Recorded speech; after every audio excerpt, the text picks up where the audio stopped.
মন্দিরা নিয়ে চলে এসেছি আরও একটি নতুন মিনি ব্লগে। সন্ধেবেলা ভাবছিলাম কি করব, তখন নজর গেল কিন্তু নিজের নখের দিকে। তখনই ভেবে নিলাম বুদ্ধিটা, ঘরে বসে হাতের যত্ন এটা কিন্তু আমরা প্রত্যেকেই কম বেশি করে থাকি।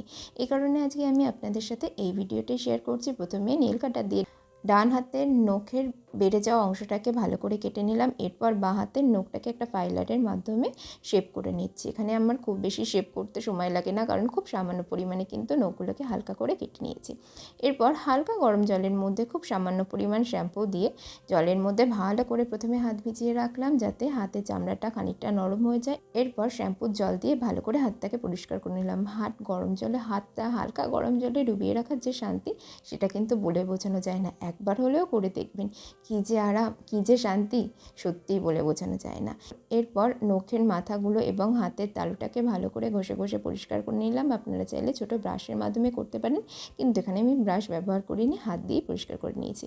এরপর একটা হালকা ধরনের লোশন দিয়ে কিন্তু হাতটাকে ভালো করে ম্যাসাজ করে নিলাম, ঠিক এইরকম করে। এরপর এটাকে ড্রাই হতে দেবো 5 মিনিটের জন্য। আজকে আমি যে নেল পলিশটা চুজ করেছি সেটার কালার আর আমার কুর্তির কালারটা কিন্তু প্রায় একই।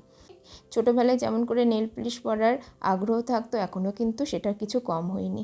আমি পরপর সমস্ত আঙুলে কিন্তু নেল পলিশগুলো পরে নিলাম। কিছুক্ষণের জন্য শুকাতে দেবো। যখনই দেখবেন যে শুকিয়ে গেছে, তখনই কিন্তু আপনাদের নেল পলিশ পরা শেষ হয়ে গেছে। এখানে কিন্তু আমি একটা এক্সট্রা জেল কোট দিচ্ছি, যাতে আঙুলের নখের ওপরের অংশটা চকচক করে।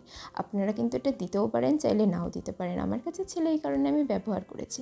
এক্সট্রা করে কেনার খুব একটা প্রয়োজন নেই। একই রকমভাবে সমস্ত আঙুলে দেখতে পাচ্ছেন আমি কিন্তু জেল নেল পলিশটা লাগিয়ে দিয়েছি। একটা মেলা থেকে ইভেল আইয়ের আংটি কিনেছিলাম।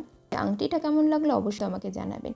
আশা করি ভিডিওটি আপনাদের প্রত্যেকের ভালো লাগবে। ভালো লাগলে অবশ্যই পেজটিকে ফলো করে দেবেন এবং চ্যানেলটিকে সাবস্ক্রাইব করে দেবেন। সবাই ভালো থাকুন এবং সুস্থ থাকুন।